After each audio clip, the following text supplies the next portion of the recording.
कमजोरी के साथ 18,890 पर निफ्टी है इस समय और बैंक निफ्टी 500 पॉइंट गिर के 42,338 और मिड कैप के तो 850 पॉइंट 2.25%। सबसे ज़्यादा दबाव वहीं पे है, 37,700 पर बैंक में मिड कैप इंडेक्स है। और घटने और बढ़ने वालों का जो आंकड़ा है वो हर एक बढ़ने वाले शेयर के सामने 12 से ज़्यादा कमज़ोर शेयर है। देखिए 216 बढ़ने वाले और 2700 गिरने वाले, तो लगभग 1:13 का आंकड़ा बन रहा है, जो कि बेहद वीक माना जाएगा।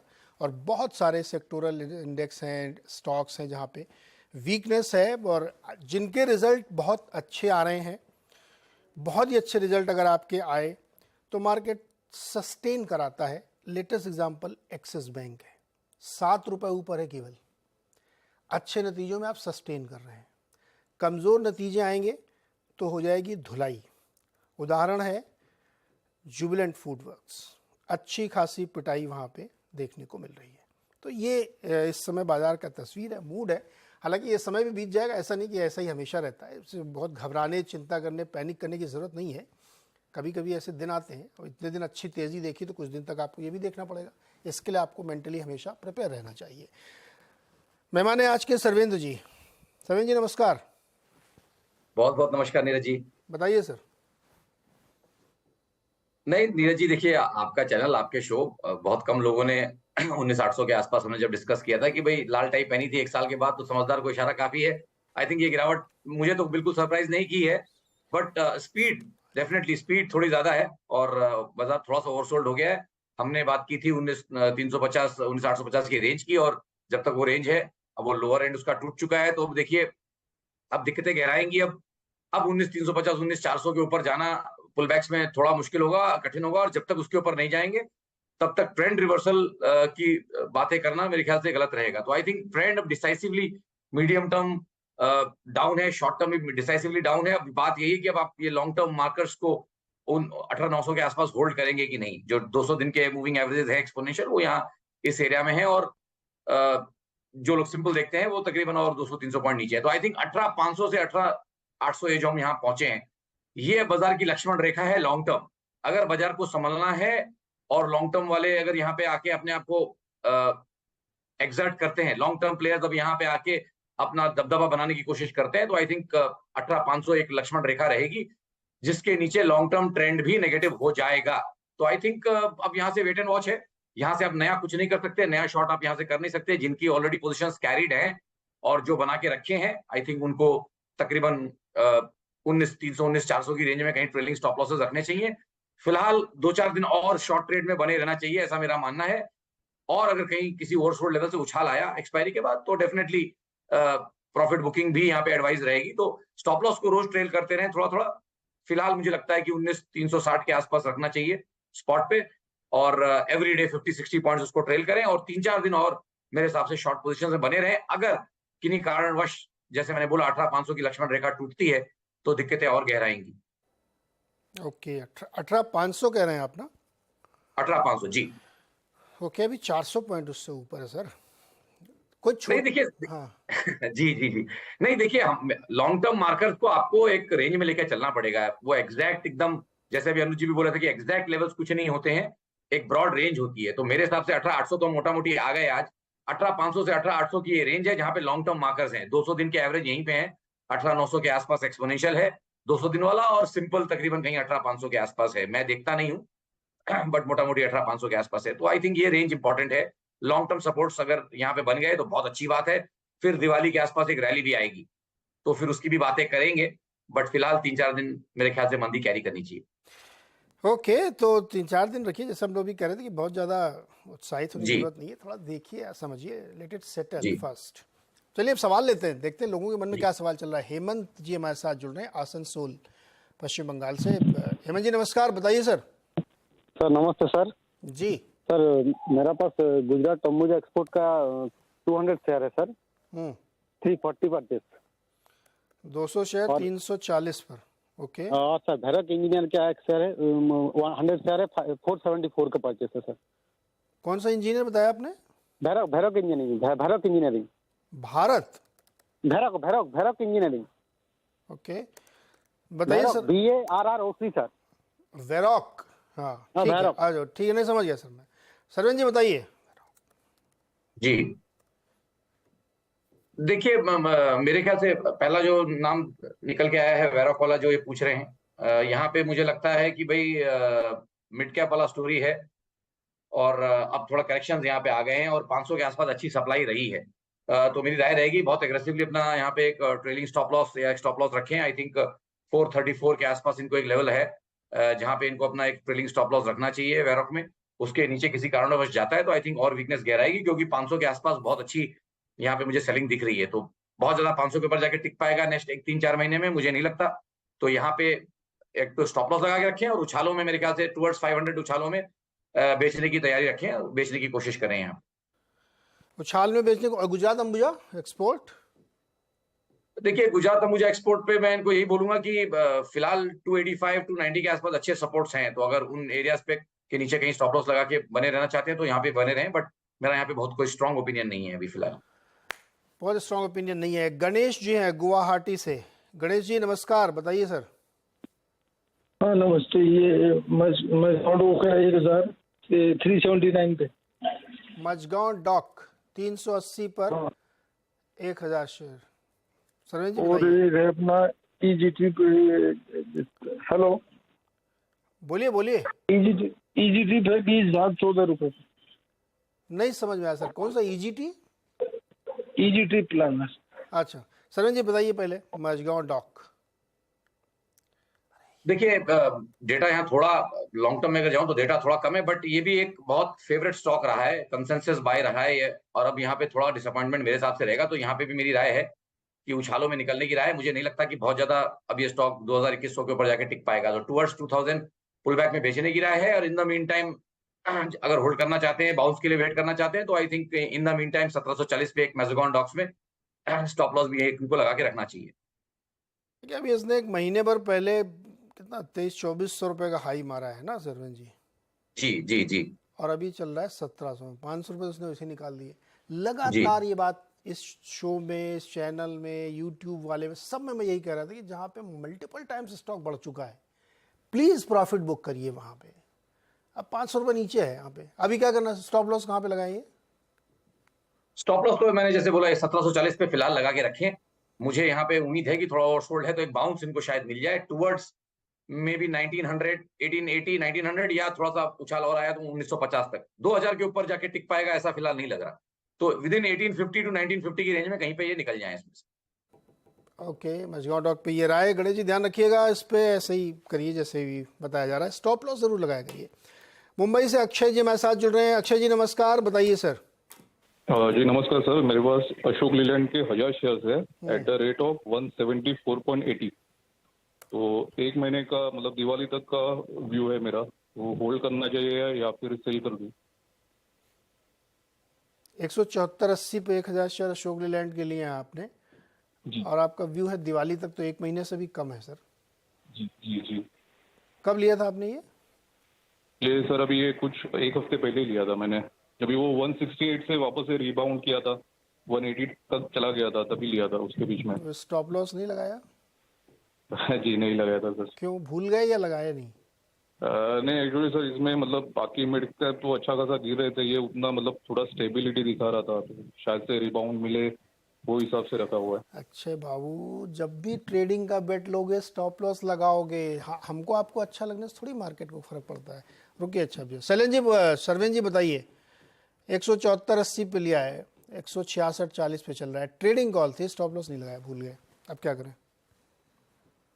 नहीं, मेरे हिसाब से तो ट्रेड खराब हो चुका है ऑलरेडी, तो बिल्कुल इसमें से नेक्स्ट 1-2-3 दिन में निकलने की ही कोशिश करें। उछाल आ गया तो बहुत अच्छी बात है, नहीं आया तो भी आई थिंक इनको यहाँ से जो लंबे अवधि के एवरेजेस जो हैं एक्सपोनेंशियल 200 दिन वाले, वो आई थिंक तकरीबन 165 के आसपास, 164 के आसपास चल रहे हैं। तो आई थिंक 163.40 का स्टॉप लॉस इनके पास यहाँ से भी रहना चाहिए। इन द मीन टाइम जब ये एक बाउंस का वेट कर रहे हैं, तो आइदर बाउंस आएगा पहले या 163.40 ट्रिगर होगा, दोनों केस में इनको निकलना है। तो भाई अक्षय जी आपने सुन लिया होगा मेरे ख्याल में। जी ध्यान रखिएगा, आगे से ट्रेडिंग कॉल लें, स्टॉप लॉस जरूर लगाएं। राजेश कुलकर्णी जी हमारे साथ जुड़ रहे हैं पुणे से। राजेश जी नमस्कार सर। नमस्कार सर। नमस्कार सर। सर मेरे पास रेन के स्टॉक है, 185 के भाव पे लिए थे 150 क्वांटिटी, और विप्रो है 70 क्वांटिटी है, 517 के भाव पे लिए थे। और मेरा व्यू लॉन्ग टर्म के लिए है, कम से कम मैं 10 साल होल्ड करना चाहता हूँ इसमें। ओके, दोनों में ना? हाँ, दोनों में।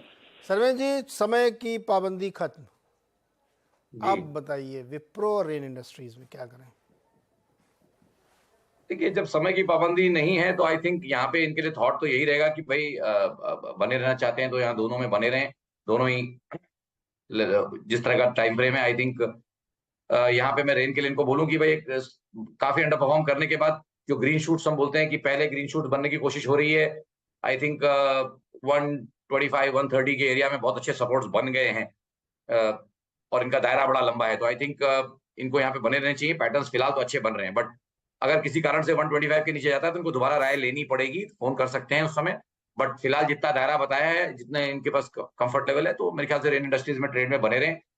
विप्रो के केस में भी मेरे ख्याल से ट्रेड में बने रहे, बट यहाँ तो मेरी ये राय रहेगी कि अगर आईटी में ही बने रहना है तो ये थोड़ा सा बहुत लो बीटा हो गया है, थोड़ा कम चलता है, तो आई थिंक कहीं एक अच्छा स्विच आइदर इन्फोसिस और टीसीएस में लेने की कोशिश करें राइट टाइम पे, तो I think may be out performance में थोड़े पैसे ज्यादा बन जाएंगे। मुझे लगता है जब भी टर्न होगा बाजार में तो इन्फी और विप्रो से इन्फी और टीसीएस विप्रो से ज्यादा कमा के देंगे। तो इन्होंने तो 540 पे लिया है। अच्छा सर्वेन जी, इन जनरल मेरे ख्याल में राजेश जी आपने सुन लिया होगा क्या स्ट्रेटजी आपको रखनी, चिंता की जरूरत नहीं है आपको। और अगर विप्रो में मौका मिले तो स्विच कर जाइएगा टीसीएस इन्फोसिस में, ज़्यादा अच्छे रिटर्न देंगे। Okay sir. अब एक जनरल सवाल है मेरे, जैसे लोग कहते हैं कि 10 साल 15 साल के लिए आप स्टॉक लीजिए, आप क्यों रोज रोज देखते हैं 12-14% का तो रिटर्न बनेगा ही सालाना, CAGR ये सब जोड़ जोड़ के बहुत सारी चीज़ें सिखा दी जाती हैं, तो फिर क्या फ़र्क पड़ता है उसमें 540 वाला 300 हो जाए 250 हो जाए, जब हमको 15 साल ही रुकना है? Does it really matter? नहीं, इट रियली मैटर्स, बहुत मैटर करेगा कि आप 500 वाली चीज 250 तक पकड़ के बैठे हैं, तो अगर आप एक शेयर 500 वाला पकड़ के बैठे हैं 250 तक, और अगर आप उसको किसी कारण से बेच पाते तो आपको नीचे में 2 शेयर मिलते हैं, तो आपका पोर्टफोलियो डबल हो जाता। देखिए, मैं चैनल पे बोलते रहता हूँ, फिर से रिपीट करूंगा, सेंसेक्स के 40-44 साल की हिस्ट्री में, जो भी 44 साल की हिस्ट्री है, उसमें 11 करेक्शन आए हैं, जो तकरीबन एवरेज 30% इंडेक्स करेक्शन है। तो हर 3.5-4 साल में एक 30% का करेक्शन एवरेज, कभी ज्यादा कभी थोड़ा कम, इंडेक्स में आता ही है। तो मैं हमेशा ये बोलता हूं कि ठीक है, मैं भी कहता हूं कि हर महीने हर 2 महीने पे मत देखिए, बट हर 3-3.5-4 साल में एक बार पोर्टफोलियो को रीबैलेंस करिए, उसको देखिए, थोड़ा प्रॉफिट बुक करने की कोशिश करिए। क्यों? वो करने के बाद जब आप नीचे में दोबारा ले पाएंगे तो आप क्वांटिटी ज्यादा ले पाएंगे, आपका पोर्टफोलियो की साइज भी बढ़ेगी, प्लस लॉन्ग टर्म अगर आप खड़े रहना चाहते हैं तो बिल्कुल खड़े रहिए, बट थोड़ा थोड़ा रीबैलेंस हर 3-4 साल में करते रहिए, क्योंकि हर बुल मार्केट में डार्लिंग स्टॉक्स चेंज हो जाते हैं, कुछ ना कुछ चेंज हो जाता है। तो अगर आप थोड़ा रीबैलेंस कर लेंगे तो डेफिनेटली जो नॉर्मल 16-17% का कैगर बाजार में बन रहा है, उससे एटलीस्ट 2-3-4% आप ज्यादा अल्फा कमा पाएंगे। तो ये करने से एटलीस्ट आप 4% 5% अल्फा ज्यादा कमा पाएंगे, ऐसा मेरा मानना है। तो इनडायरेक्टली आप ये कह रहे हैं कि टॉप और बॉटम पकड़ो, राइट? नहीं, मैं टॉप बॉटम पकड़ने को सर बोल ही नहीं रहा हूँ। हाँ। मैं कह रहा हूँ इंडेक्स 30-35% गिरता है, अगर आप उसमें से हर बार 15% भी स्कैल्पिंग कर पाए, बेच के आप नीचे ले पाए, तो आपके बहुत बेहतर रिटर्न बनेंगे, 3-4% का आपका एक्स्ट्रा अल्फा बनेगा। प्लस जैसे कि अब नाम नहीं लेना चाहिए, बट जैसे कि मान लीजिए just for the case of example, Jaiprakash industries 2008 के बुल मार्केट में चला, उसके बाद चला ही नहीं। अगर आपके पास वो आज तक पड़ा है लॉन्ग टर्म सोच के, तो वो तो 5 रुपए 10 रुपए का भाव हो गया उसका। अगर आप उसको बेच पाए होते और कुछ और में स्विच किए होते नए फ्लेवर में, तो 2008 की बुल मार्केट का फ्लेवर अलग था, 13-14-15 की बुल मार्केट का फ्लेवर अलग था, 17-18 का फ्लेवर अलग था, और ये कोविड के बाद का फ्लेवर अलग था। तो हर बुल मार्केट का फ्लेवर चेंज होता है। अगर आप राइट फ्लेवर में रहेंगे तो आप उन स्टॉक से भी निकल पाएंगे जो बाद में कहीं अंडर परफॉर्म कर रहे हैं या उनके अंडर परफॉर्मेंस की क्षमता है, तो आप बहुत बढ़िया एक 3-4% का 5% का अल्फा आराम से जनरेट कर पाएंगे। वो मेरा कहना था। मैं ये बिल्कुल नहीं कहना चाह रहा कि आप रोज रोज पोर्टफोलियो की चर्निंग करिए, बट 3-3.5 साल में मैं नहीं बोल रहा हूँ, इंडेक्स खुद बोल रहा है कि 3-3.5 साल में मैं रिबैलेंस होता हूँ, तो आप भी उसको रिबैलेंस करिए। जी, तो इस तरह से अपने पोर्टफोलियो से बेटर रिटर्न निकालने की कोशिश आप कर सकते हैं, और ये इतना मुश्किल भी नहीं है, कर सकते हैं आप, बिल्कुल मुश्किल नहीं है, खाली थोड़ा सा नहीं है, दिमाग लगाने की जरूरत है। अब ये भी अभी इस पर ज्यादा आगे नहीं जाएंगे, नहीं तो हम लोग उस डिबेट पहुंचेंगे। वो हमारा एक बहुत ही लॉन्ग पेंडिंग शो है जो मुझे करना है, कि you can time the market question mark, मुझे नहीं पता, मैं पूछूंगा जन लोगों से, कभी करते हैं इस शो को भी। फिलहाल एक छोटा सा ब्रेक लेना, लौट के तुरंत आते हैं, फिर और लेते हैं सवाल।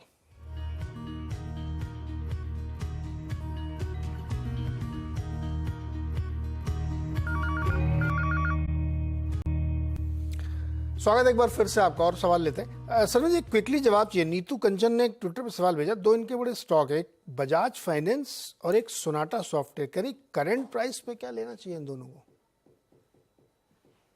देखिए बजाज फाइनेंस तो जहां तक आज काफी इंपॉर्टेंट सपोर्ट्स तोड़ रहा है, 7600 का लेवल उसने तोड़ दिया है, 7500 का भी राउंड फिगर भी तोड़ा है, तो आई थिंक अभी वेट कर लें। अगर बाजार अपने लॉन्ग टर्म मार्केट के आसपास आ गया है तो पॉसिबली बजाज फाइनेंस उससे बहुत ज्यादा दूर नहीं रहेगा और वो भी अपने लॉन्ग टर्म मार्केट्स की तरफ पहुंचेगा, जो मेरे हिसाब से तकरीबन 7050 7100 के आसपास हैं। तो अगर इनको लॉन्ग टर्म की खरीदारी करनी है तो उन एरियाज पे ध्यान रखें, और ये भी मान के चलें किन्हीं कारणवश अगर 7000 टूटता है, लॉन्ग टर्म मार्केट्स टूटते हैं, जैसे हमने बाजार की भी बात की, तो वीकनेस थोड़ी और गहरा सकती है। तो जब तक कहीं एक दो दिन स्टेबिलिटी नहीं आ जाए, जैसे हम शो के स्टार्ट में बात कर रहे थे, तब तक नई खरीदारी के लिए मेरे हिसाब से वेट कर लेने में कोई हर्जा नहीं है। बाजार को एक दो दिन स्टेबल होने दें, ग्लोबल क्यूज को एक दो दिन स्टेबल होने दें, उसके बाद मेरे हिसाब से थोड़ा यहाँ पे हाथ डालें। और सोनाटा सॉफ्टवेयर? सोनाटा तो बहुत मेरा फेवरेट नहीं है, तो सोनाटा में तो मैं इनको बहुत एग्रेसिव राय नहीं दे पाऊंगा। आई थिंक जैसे मैंने बोला आईटी में मेरे पास बहुत क्वालिटी स्टॉक्स और हैं, जहां मैं जैसे मैंने बोला इन्फिनिटी, टीसीएस, ये सब अगर आपको देखना है तो आप इन पे नजर रखिए। आई थिंक यहाँ मैं अवॉइड करना चाहूंगा। जी, अगला सवाल है कमलेश पवार का वडोदरा से। कमलेश जी नमस्कार। नमस्कार। बताओ जी सर। मेरे दो सवाल है। एक मेरा एनबीसीसी का 700 शेयर है मेरे पास, 49 का बाय है, और एक टेक सॉल्यूशन का 800 शेयर है, 36 का बाय है। सरवीन जी क्या किया जाए एनबीसीसी में? देखिए वही जो बोलते आ रहा हूँ शो पे कि भाई थोड़ा डार्लिंग स्टॉक है, तो इसलिए अंडर परफॉर्मेंस रही थी। अब वो ग्रीन शूट्स कहीं दिख रहे थे, बट अभी लास्ट शो में कहीं हमने जब बात की तो यही बात की कि भाई अब 70-72 के आसपास हर्डल रहेंगे, तो 70-72 के ऊपर जब नहीं जाता तब तक नई चाल इसमें आने की जो गुंजाइश है वो थोड़ी कम है। फिलहाल लग तो रहा है कि पीछे तो एक बेस बना चुका है, तो अब ये तो बात हो गई कि 30-35 वाले लेवल्स बड़े अच्छे हो गए, उनके बहुत नीचे अब यूजुअली जाना नहीं चाहिए। बट मुझे लगता है कि 48-50 ये करेक्शंस में नीचे के लेवल 48-50 के आसपास आएंगे इसमें। तो फिलहाल मेरे ख्याल से अगर ट्रेड कर पाए, यहाँ बेच के नीचे ले पाए तो भी इनके लिए बेहतर रहेगा, या ट्रेड में बने रहे तो फिर इनको ये मान के चलना है कि भाई 48 से 50 तक के रिस्क में इनको तकलीफ नहीं होगी और ये इसको झेल पाएंगे। और दूसरा इनका कोई टेक सॉल्यूशंस है? देखिए मैं ये सब स्टॉक्स तो हमेशा अवॉइड करता हूं, मैं तो इनको अवॉइड करना चाहूंगा। जी चलिए अगला सवाल लेते हैं अश्विनी कुमार का, जो हमारे साथ गुजरात से जुड़ रहे हैं। अश्विनी जी नमस्कार, बताइए सर। मेरे बीएससी के 45 शेयर हैं, 407 रुपए, 403 रुपए के भाव से। इसमें मेरे को क्या करना है? बीएससी 403 पे, 703 रुपए के, 703 पे 45 शेयर। 45 सरवीन जी बीएससी लिमिटेड क्या करें? देखिए वही जैसे आप राय देते हैं कि भाई बीच बीच में मुनाफा बांधें और कैपिटल को थोड़ा प्रोटेक्ट करें और बाजार में पार्टिसिपेट भी करते रहें, तो आई थिंक आधा शेयर इनको यहाँ बेच देना चाहिए, आधा इनका हमेशा के लिए फ्री हो जाएगा, फिर इसको निश्चिंत होकर होल्ड करें। और किन्हीं कारणों से उनको बीएससी में व्यूज इनके अच्छे हैं, इनका कॉन्फिडेंस लेवल वहां पे अच्छा है, तो मेरे हिसाब से जब भी करेक्शन आवे तकरीबन 1150-1200 की तरफ, तो दोबारा लेना चाहें या दोबारा कॉल करना चाहें तो कर सकते हैं, बट फिलहाल आधी क्वांटिटी इनको यहाँ पे बेचनी चाहिए, आधा इनका फ्री हो जाएगा। ओके इस समय बहुत सारे लोग इन्वेस्ट करने के लिए उतावले हैं, तो उनके लिए जवाब अभी सरवीन जी ने 2 बार कम से कम दिया है कि आप थोड़ा इंतजार करिए भाई, इतना ज़्यादा क्यों अभी करना है। दिलप्रीत कौर है, I am from Gurgaon, my queries regarding force Motors, I don't see the price in any portal. है ऐसा कैसे हो सकता है सरवीन जी? फोर्स मोटर्स 40 शेयर है, 1800 पे लिया इन्होंने। यहाँ पे देखिए थॉट यही है कि कुछ मुझे आई थिंक नीचे लोअर सर्किट में चल रहा है या नीचे नीचे जा रहा है, इतना तो मुझे भी चार्ट्स पे दिख रहा है, बहुत रेगुलर कवरेज में नहीं है, थोड़ा बीएससी स्टॉक है। बट मुझे 31 आपके ट्रिगर पे जो दिख रहा है, मुझे भी वो दिख रहा है कि 3196 के कुछ भाव आ रहे हैं। हाँ। तो डेटा तो आ रहा है, आई थिंक ये कहीं गलत जगह पे देख रहे हैं शायद, बट व्यू वाइज तो देखिए काफी चला हुआ स्टॉक है, और अभी मैंने यही बोला कि बहुत चला हुआ स्टॉक है, अगर इनके पास है तो आई थिंक थोड़ा प्रॉफिट बुक करना चाहिए, आधा तो एटलीस्ट प्रॉफिट बुक करना चाहिए यहाँ। आधा प्रॉफिट बुक करना चाहिए, चल भी है स्टॉक। सुनील कुमार जी हमारे साथ दिल्ली से जुड़ रहे हैं। सुनील जी नमस्कार। नमस्कार जी। बताओ जी। हाँ जी, मैं सर्वेंद्र जी की राय से बहुत सहमत होता हूँ। मेरे 2 क्वेश्चन है। एक तो मैंने ट्रांसफार्मर रेक्टिफायर लिया हुआ है 18.5 रुपए का, 1.5 शेयर, और सूर्या रोशनी ले रखा है मैंने 300 शेयर B4 स्प्लिट 130 रुपए में। ओके सरविंद जी, क्या राय होगी आपकी? नहीं, पहले तो इनके प्यार के लिए बहुत बहुत शुक्रिया। पहला वाला इनका जो है स्टॉक लेता हूँ। आई थिंक यहाँ पे जो मुझे मोटा मोटी जो दिख रहा है थॉट यही है कि ट्रांसफार्मर रेक्टिफायर्स में कि भाई देखिए यहाँ पे मेरा मानना ये है कि 132 135 की रेंज में अच्छे सपोर्ट्स हैं। तो आई थिंक अगर ट्रेड में बने रहना है तो एटलीस्ट वो स्टॉप लॉस तो यहाँ पे जरूर लगा के रखें मेरे हिसाब से, और 1 महीना और दे दें स्टॉक को। मे बी 1 महीने में और थोड़ी क्लैरिटी आ जाएगी, बट फिलहाल के लिए वहां पे स्टॉप लॉस लगा के रखें। और सूर्या रोशनी? सूर्या में देखिए, सूर्या रोशनी में मुझे लगता है कि भाई यहाँ तो इनको थोड़ा मुनाफा बांधना चाहिए मेरे हिसाब से। यहाँ इनको थोड़ा मुनाफा बांधना चाहिए और थोड़ा वेट करना चाहिए। थोड़ा मुनाफा ले लीजिए, फिर इंतजार करिए। 521 पे चल रहा है, ट्रेड अच्छा था आपके लिए। शुक्रिया सरवेन जी, बहुत बहुत हमारे साथ जुड़ने के लिए, दर्शकों की मदद करने के लिए। और बहुत बहुत धन्यवाद मेरे जी। मार्केट की तस्वीर बिल्कुल वैसी ही है अभी तक, जहां हम लोगों ने शो शुरू किया था वहां से अभी तक कोई चेंज नहीं है।